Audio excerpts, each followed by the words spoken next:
राहें आसान नहीं है ज़िंदगी में, यूँ आसानी से कहाँ कुछ मिल पाता है। शायद यही वजह है कि खिलाड़ियों का दमखम ये समझाता है कि ज़िंदगी भर संघर्ष करते रहो और उसके बाद जो कुछ भी हासिल करो ये समझाता है कि कैसे आगे बढ़ना है, कैसे मंजिल को पाना है और मंजिल को पाने के बाद भी तमाम संघर्षों से जूझना है। शायद यही वजह है कि पहलवान लगातार पिछले कुछ दिनों से संघर्ष कर रहे थे, कभी जंतर मंतर, कभी हरिद्वार पहुंचकर और कभी प्रेस कॉन्फ्रेंस में आंसू बहाकर ये समझा रहे थे कि जो कुछ भी हो रहा है वो बहुत गलत है, कम से कम सरकार को एक्शन लेना चाहिए। सरकार ने एक्शन लिया और ऐसे में कमेटी को सस्पेंड कर दिया। अब सीधे तौर पर अब खिलाड़ियों को ये सोचना है कि आगे कहाँ जाएं, क्या सोचें, कैसे अपने हक की लड़ाई को आगे बढ़ाएं और सरकार की तरफ से अब जो एक्शन प्लान होगा उस पर खिलाड़ी किस तरीके से आगे बढ़ेंगे। लेकिन इन सब के बीच जो सियासत चलती आ रही है उस पर लोगों की सोच क्या है। और हरियाणा में हम लोग हैं, बजरंग पुनिया के गांव में जगह जगह जाकर लोगों से बात करेंगे और समझ भी लेंगे कि आखिर पिछले एक साल के अंदर जो कुछ भी हुआ उसके बाद लोग क्या कुछ सोच रहे हैं। तो पहले जिस जगह पर मैं हूँ यहाँ बात खिलाड़ियों की, पहलवानों की हो रही है। तो ये जगह देख लीजिए, दो छोटे पहलवान इस समय आपस में कुश्ती के ज़रिए एक दूसरे को मात देने की कोशिश कर रहे हैं। और पहलवानी में होता भी है कि कैसे सामने वाले को मात देनी है, ये अगर आपने समझ लिया तो इससे बेहतर कुछ नहीं है। और ये तमाम युवा पहलवान हैं जो कई सालों से प्रैक्टिस भी कर रहे हैं, बजरंग पुनिया के क्षेत्र से आते हैं, जानते हैं कि यहाँ से अगर निकले तो देश में, विदेशों में अपने देश का नाम ऊंचा करते हुए नजर आएंगे। तो मेरा पहला सवाल ये है कि पिछले कुछ दिनों से जो कुछ आपने देखा, टेलीविज़न के माध्यम से देखा होगा, बजरंग पुनिया से कभी मुलाकात हुई, साक्षी मलिक से मुलाकात हुई? यही प्रैक्टिस के लिए आते हैं बजरंग पुनिया। आते हैं? हाँ, यही प्रैक्टिस करते हैं। यही करते हैं? हाँ, हमारे देश के अच्छे रेसलर हैं। तो कितनी बार कभी ऐसा हुआ कि आपके सामने प्रैक्टिस कर रहे हो, आपसे कहा हो कि भाई साथ में चलो? हाँ हाँ, यही मिलते जुलते रहते हैं सभी अपने जूनियर बच्चों से और बताते भी उनको। तो जब देखा आपने बजरंग पुनिया को कि वो परेशान है, रो रहे हैं, हरिद्वार गए, मेडल छोड़ रहे हैं, ये कहा गया कि अब कुछ नहीं करेंगे, पहलवानी छोड़ देंगे, इस प्रकार की बातें सामने निकल गया, तो दुख होता है ये सब देखकर? हाँ, ये तो दुख होता ही है। एक मतलब स्पोर्ट्स लाइफ में बहुत ही तकलीफ की बात है। कोई इतने साल से प्रैक्टिस कर रहा तो उसके साथ कुछ गलत होगा तो फिर परेशानी तो होती ही है। कितनी बार ऐसा हुआ कि बजरंग पुनिया से आप लोगों ने साथ में बैठ के बातचीत करी हो? कई बार? वो तो जब भी प्रैक्टिस पे आते हैं रोज बच्चों से मुलाकात करते हैं, बातचीत करते हैं। भाई अपने मेहनत करते रहो, बस ज़्यादा से ज़्यादा हार्ड वर्क करते रहो, अपने आप मिल जाएगा। ठीक है, बस मेहनत ही है। छोटे पहलवान भी हैं तो? क्या नाम है आपका? वंश। वंश, कितनी उम्र है आपकी? 9 साल के। पहलवानी सीख रहे हो? कुश्ती कुछ सीखा रेसलिंग में? सर अभी स्टार्टिंग करी है। अभी स्टार्टिंग कर रही है। और मज़ा आ रहा है? बजरंग पुनिया से मुलाकात हुई कभी? नो सर, अभी नहीं हुई है। क्या नाम है आपका? दीपक। दीपक। अच्छा दीपक, मुझे बताओ ज़रा, क्योंकि आप लोग तमाम लोग ऐसी जगह से हो जहाँ से बड़े बड़े रेसलर्स निकले। हरियाणा तो एक अपने आप में पहचान होती है।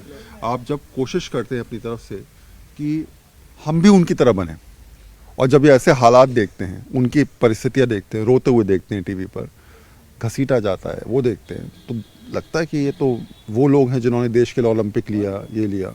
अच्छा तो नहीं लगता सर, वो भी हमारी तरह अभी हमारे जैसे ही थे पहले और अभी इतने बड़े लेवल पे हैं और उनके साथ ऐसा रहा तो हमें भी ऐसे लगता है भी अगर कल को हम उस लेवल पे पहुंचेंगे तो हमारे साथ भी ऐसा हो सकता है। तो हमें उनका सपोर्ट भी करना चाहिए। दुख की बात है, परेशान होते हैं, परेशानी भी बहुत होती है सर। दुख तो होता ही है, इतने बड़े स्टार लेवल हमारे देश के, उनके साथ ऐसा हो रहा है। अच्छा, कई बार लगता है कि खेल मंत्रालय ने जो स्टेप लिया उस स्टेप को देखकर आपके दिमाग में क्या आ रहा है? सही है फैसला? फैसला तो ठीक है, वो तो जो खेल मंत्रालय कर रहा है ठीक है, लेकिन जो हमारे कंपटीशन है वो नहीं रुकने चाहिए। कंटिन्यू कंपटीशन कराने चाहिए, या तो फेडरेशन कराए या अडेक कमेटी कराए या खेल मंत्रालय कराए। हमारे आगे जो बड़े गेम हैं, ओलंपिक हैं, वर्ल्ड चैंपियनशिप है, एशिया चैंपियनशिप है, उसके लिए हम तैयारी करते रहें, तो हमारे गेम नहीं रुकने चाहिए। अच्छा, आपको भी लगता है कि ट्रायल कहीं भी हो, गोंडा में हो, कहीं भी हो, कोई फर्क पड़ रहा है या फर्क पड़ता है? नहीं, वो तो देखो जो फेडरेशन होती है वो तो अपने हिसाब से निर्णय लेती है कहाँ करवाना कहाँ नहीं करवाना। तो उस चीज़ का हमने कोई मतलब नहीं कहीं पे भी हो, लेकिन हमारे गेम होने चाहिए, या तो खेल मंत्रालय कराए या फेडरेशन या डॉक कमेटी। ये बात है। सही कह रहे हैं? सही कह रहे सर। कितनी बार बजरंग पुनिया से मुलाकात हुई? मुलाकात होती रहती है सर। यहाँ पर साई स्टेडियम है बालगढ़, यहाँ पर भी मैच लगाते हैं सर। अच्छा, मैच साथ में मैच भी लगाते हैं। कभी साथ में हुआ कुछ? कि एक दो दाव पोज सीखे जाएं, सिखाए हाँ जाएं? सर, वो फ्री स्टाइल के हम ग्रीको रोमन के हैं, अच्छा क्लास भी होती है, वैसे मैच मुच लगा लेते हैं अच्छा साथ में। अच्छा। बास्केटबॉल है सर, फुटबॉल भी। अभी जो सरकार ने फैसला लिया है उस फैसले को आप कैसे देखते हैं? आपको लगता है कि कमेटी को ख़त्म कर देना, अभी फ़िलहाल रोक देना, स्थिति को देखते हुए 2-3 दिन में जो परिस्थितियाँ बदली उसे देखकर आपको लगता है कि चीज़ें ऐसी होनी चाहिए? कंटिन्यू होने चाहिए, यही है सर, कंपटीशन कंटिन्यू होना चाहिए। कॉम्पिटिशन कंटिन्यू हो, भले कुछ भी हो लेकिन कॉम्पिटिशन ना रुके। कंपटीशन ना रुके।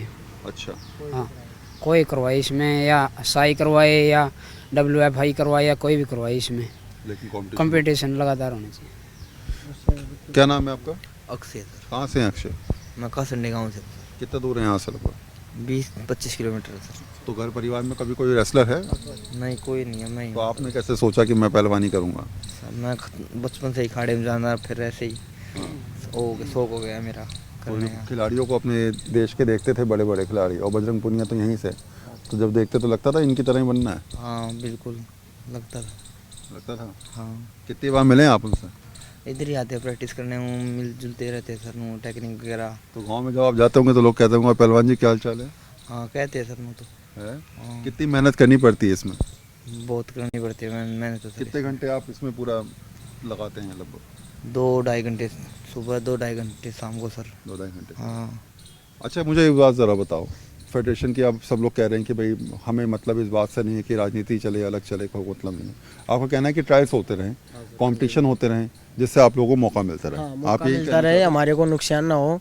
अभी जैसे किसी जॉब उम्र की लिमिट होती है तो वो भी निकल जाती है, तो जो स्पोर्ट्स कोटे भर्ती होती हैं तो उसमें एज लिमिट होती है, तो एज निकल गई तो कंपटीशन भी नहीं खेल पाएंगे। कंपटीशन का कोई नहीं खेल पाया तो फिर अच्छा, भर्ती ये भी बताओ मुझे, पिछले कितने सालों से आप यहाँ पर हो?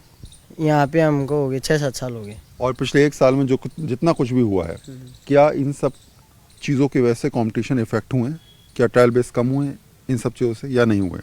हाँ, अब जैसे जूनियर नेशनल होना था, अंडर-23 नेशनल होना था, अगर नेशनल होता तो हमारे को फ़ायदा भी होता। ट्रायल हुई है, उनसे कोई बेनिफिट नहीं हुआ हमारे को, ना कैंप लगा, इंडिया कैंप लगता है, और जो नेशनल होता है उसका जो सर्टिफिकेट होता है वो जॉब में भी काम आता है, तो वो भी नहीं हुआ? वो भी नहीं हुआ। तो जूनियर पिछले 1 साल से लगभग सब चीज़ें रुकी पड़ी हैं। हाँ, सब कुछ रुका हुआ। अगर वो होता तो कंपटीशन मिलते, हमारे को जॉब नहीं मिलती। आप लोगों के साथ भी ये परेशानी आ रही है यही परेशानी है सर। कि सारी चीज़ें रुकी पड़ी हैं? ऐसा हाँ। लग रहा है कि 1 साल से सब कंपटीशन कुछ। के लिए मेडल आए पास, हाँ। सर्टिफिकेट मिलेगा, उसके फार्म भरेंगे, नौकरी के लिए लगेगा, इसलिए। सब रुका हुआ है। हाँ। क्या नाम है आपका? जयपाल। जयपाल जी, कहाँ के रहने वाले हो? मैं महेंद्रगढ़। महेंद्रगढ़ के। हाँ। कितना दूर है यहाँ से? 150 किलोमीटर। तो 150 किलोमीटर। आप यहीं रह रहे हो? जी। परिवार में कोई पहलवान या अकेले सोचा कि नहीं पहलवान बनना है? नहीं, अकेला है। और कैसे दिमाग में आया, देखकर खिलाड़ियों को या फिर कुछ और था मोटिवेशन? देख के गांव में दंगल होता था पहले। अच्छा। हाँ, उसको देख के तो मैं भी पहलवानी करूँ। या आमिर खान की दंगल देखी थी? नहीं। हैं? नहीं। देखने के बाद तो लोगों को देखो ये पिक्चर बन गई, हम भी ये कर रहे हैं। हाँ सर, ये तो। अच्छा, ये बताओ मुझे ज़रा कि अपने देश के बड़े बड़े पहलवानों को जब देखते हो तो गर्व महसूस होता है? वही मैं सवाल पूछा था उनसे, जब दिल्ली के हालात और वहाँ की परिस्थितियाँ उन लोगों के साथ देखते हो तो क्या लगता है? फील होता है कि ऐसा नहीं है? हाँ, क्या है? बहुत बुरा लगता है सर। ये कैसे इतने बड़े रेसलर के साथ ऐसा हो रहा है, तो हमारे साथ क्या हो? कई बार लगता है चीज़। हाँ। आपका भी यही स्थिति है कि ट्रायल अभी तक नहीं हुआ है कई चीज़ों हाँ का? सर। ये सब 1 साल से रुका पड़ा है। हाँ, 1 साल से है। तो आपसी राजनीति और कहा जाए तो जो स्थिति बन के आती है, खिलाड़ी सिर्फ इतना चाहता है कि जो परिस्थितियां बनी हैं उन सब से ऊपर जाकर ये सोचा जाए कि जो ट्रायल्स चल रहे हैं, जो कॉम्पिटिशन्स हैं वो होते रहें और प्रतियोगिताएं होती रहेंगी, तो निश्चित तौर पे इनको नौकरियों का फ़ायदा भी मिलेगा, ये अपनी क्षेत्र में आगे भी बढ़ेंगे और कम से कम जिस चीज़ के लिए ये लोग मेहनत कर रहे हैं उस चीज़ को समझते हुए ये लोग ये समझ पाएंगे कि आखिर आने वाले दिनों में अगर मेहनत की जाए तो उसका फल तब मिलेगा जब वो किसी प्रतियोगिता में हिस्सा ले पाएंगे। लेकिन अगर ट्रायल बेस ही नहीं होंगे, कैंप ही नहीं लगेंगे, तो ऐसे में शायद ये सब कुछ राजनीति की भेंट चढ़ता हुआ नजर आएगा। ये परिस्थितियां हैं इन पहलवानों की, इन रेसलर्स की।